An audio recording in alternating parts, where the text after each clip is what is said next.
तिकडे साहेब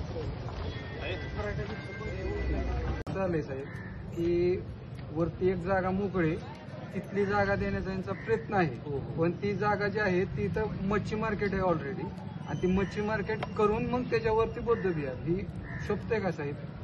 ही योग्य नाही साहेब. जी मागणी आहे, जी आम्ही मागणी केलेली आहे ना साहेब, तीच आम्हाला जागा देण्याचा प्रयत्न करा साहेब, एवढी विनंती करतो हात जोडून.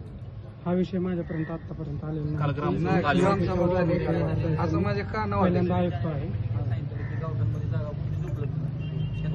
जागा कशी उपलब्ध केली? एवढ्या दिवस कुठे जागा नाही, जागाच नाही म्हणत होते, आता ही ते जागा दाखवतात.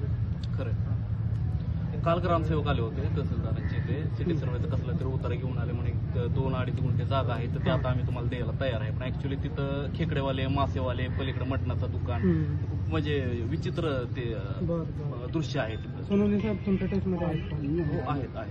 काय विषय असा होतो सर की गेल्या वेळेस सुद्धा विक्रम भोसले नामक एका व्यक्तीनं, राजकीय व्यक्ती आहे, त्या व्यक्तीनं त्या ठिकाणी पोरांवर केसेस लादायला लावल्या किंवा नाहक समाजाला त्या ठिकाणी त्रास दिला. आता सुद्धा विक्रम भोसले हीच व्यक्ती त्या ठिकाणी बहुजन समाजाला, बौद्ध समाजाला त्रास देते.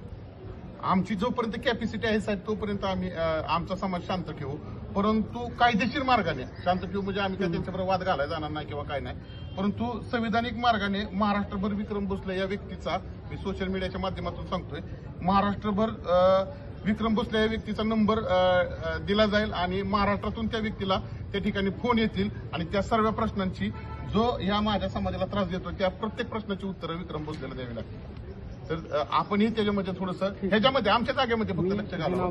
वर्षापासून तर आम्ही त्या कमिटी, म्हणजे 2015ला जसं शासन निर्णय आला अनुसूचित जाती जमाती संदर्भातल्या ज्या अन्याय अत्याचाराच्या काही घटना वाढत होत्या त्या संदर्भात आम्ही ज्यावेळेस मागणी केली होती तर त्यावेळेस तेव्हापासून ते आतापर्यंत आमच्या तर कानावर नाही, अनुसूचित जाती जमातीची जी दक्षता समिती आहे त्या समितीवरती जे खरंच जे सक्रिय कार्यकर्ते आहेत, जे समाजासाठी झटतात, अशा लोकांना त्या ठिकाणी समितीवर घेतलं जात नाही.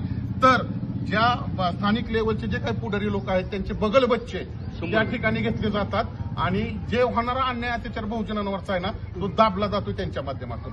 तर माझी आपणच हात जोडून विनंती आहे साहेब की आपण ज्यावेळेस दक्षता समितीवर एखादा सदस्य घेतात त्यावेळेस त्याची पार्श्वभूमी, त्याने केलेलं काम असेल किंवा त्यानं सोशल वर्कर ज्या पद्धतीने काय केलं आहे, किती वर्ष केलेलं आहे, तपासून आपण त्या समितीत सदस्य